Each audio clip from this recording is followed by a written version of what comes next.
Live from downtown Detroit, Local 4 News at 11 starts now. Severe storms sweep across Michigan, possibly spawning tornadoes, but causing a lot of damage in Sanilac County in the Thumb. Those storms took a while to pass through. They have moved on. That's good. As you come to us tonight at 11, I'm Devin Skillian. I'm Kimberly Gill. The aftermath of the storms includes damage or even some injuries. Jacqueline Francis is in Lexington Township, where multiple tornadoes may have touched down. It was a camping weekend cut short for a lot of people here. Around 3:30 this afternoon, the storm rolls in, and at this camper, there were 5 people inside, 4 adults and 1 child. Can you imagine? All of these trees come rushing down, and if you take a look inside, you'll see the wiring coming down over the kitchen area. We actually got to talk to some of the people who were inside as this all happened. Take a listen. Lights started flickering, and then not even 10 seconds later, as we thought we need to get out of here, that tree came down, and just absolute chaos. These were 2 of the 5 people inside the camper. Luckily, no one was seriously hurt as they made a mad dash to the campground shelter area. As for the noise it made as the trees came crashing down, Just a big boom, and power cut, water's coming in, and for about a minute there, we were just in complete awe, like what just happened. It wasn't the camping weekend anyone had in mind at Lexington Park in Sanilac County. Dave Frederick is one of the employees here. And we had gone lot to tell the campers to take cover, and it was within seconds that it got really bad, and there was trees falling all over the place, and wind and hail and all the stuff that normally comes with tornadoes. The National Weather Service will come out this weekend to determine if it really was a tornado. But whatever it was enough to send campers packing. Thankfully, all 5 of us were okay, and they left to go home and recuperate, and we're on our way home to recuperate. Here at Site 42, the campers, like a lot of people, they left. But before they could pack up and go, they literally had to be cut out of their camper with a chainsaw because of all these trees that fell around them. Reporting in Lexington Township, Jacqueline Francis, Local 4.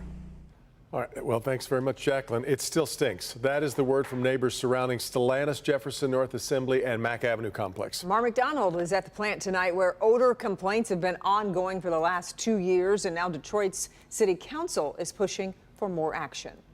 Devin, Kimberly, neighbors who live along the perimeter of this plant tell me it's not that the odor is a daily thing, but they say it is a weekly thing. And despite, things that Stellantis has done to try and abate it, it's just still here.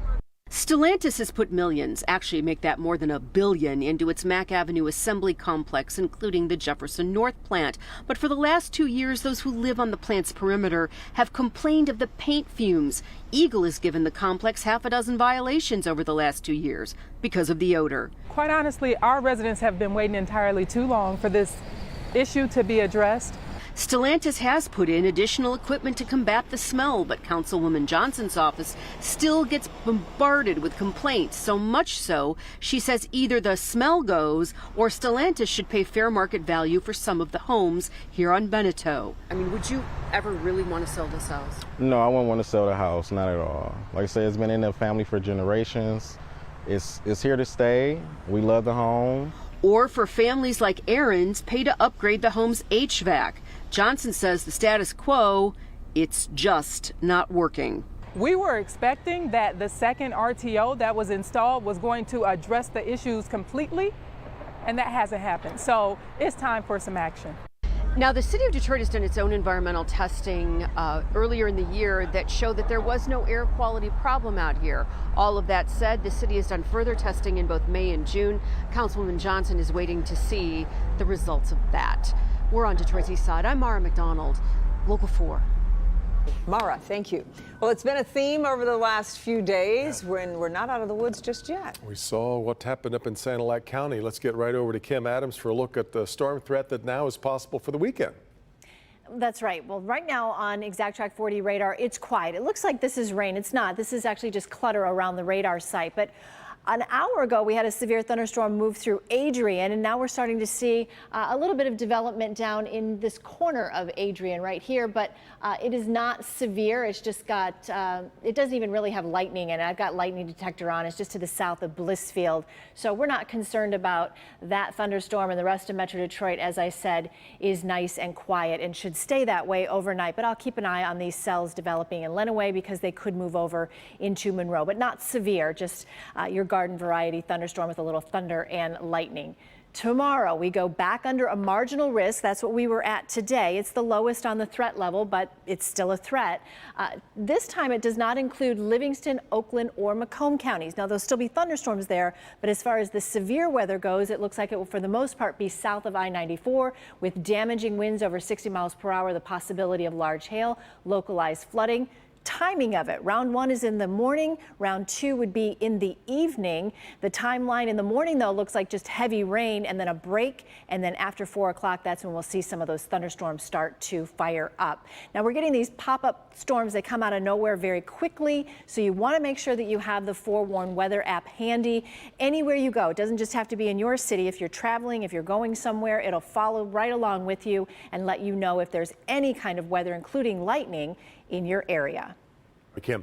Michigan State Police are investigating after Lincoln Park Police shot a man overnight. Details on what happened are limited. We do know there was some kind of altercation between a suspect and officers in the 1500 block of Marion. He tried to drive away and was captured near I-75 in Schaefer in Detroit. Witnesses who didn't want to be identified tell us what they saw. He would not get out of the car. They continuously asked him to please get out of the car. We just want to talk. They were like head to head. Okay, again, the police officers got out, asked him, please get out of the car. Let's just talk about this. And he kept revving the engine, come up and was going after the officer like he was going to run him over. And that's when the officer started shooting. The suspect is hospitalized but expected to recover. Now a Local 4 update. A Warren police officer caught on video assaulting an inmate released today on bond. Matthew Rodriguez is charged with a federal civil rights crime, accused of assaulting the man without justification. Today, a judge barred Rodriguez from working in law enforcement or corporate security as he awaits his trial. A massive haul of illegal drugs is off the streets tonight thanks to the Warren Police Department. Investigators seized 35,000 methamphetamine pills from a home in Roseville. The 23-year-old alleged drug dealer is a convicted felon and currently on probation for various drug crimes. During a search of the man's home, special agents also found small amounts of cocaine and heroin, a pill press, and 4 guns. Formal charges still need to be filed. 2 Hamtramck Commission members have been removed from their posts for raising a pride flag on a city flagpole. Human Relations Commission Chairman Russ Gordon and Commission member Kathy Stackpool were dismissed by the council earlier this week. They were removed after raising the flag during a protest Sunday along Joseph Campo. The pride flag is one of several flags banned from flying on city property. The UAW has kicked off contract talks with another of the Detroit 3 automakers. Talks with Ford began this morning as talks also continue with Stellantis, which started Thursday. New UAW President Shawn Fain is promising a more aggressive style and looking to recover previous union concessions. Automakers want to control costs as they move toward an emissions-free future. The union will begin talks with General Motors Tuesday. Well, it was a special night honoring organ donors and recipients at Jimmy John's Field. The game was dedicated to living donor awareness. More than 40 living organ donors and their recipients were honored as hometown heroes. I gotta tell you, they always say it's a selfless thing when you give away your kidney. Not me. I'm selfish. I wanted him around, so I gave up my kidney to keep him around with me. That's adorable. Great way to look at it. The event was put on by Henry Ford Health Transplant and Living Liver Foundation. Great night at Jimmy John's Field. Look at that crowd.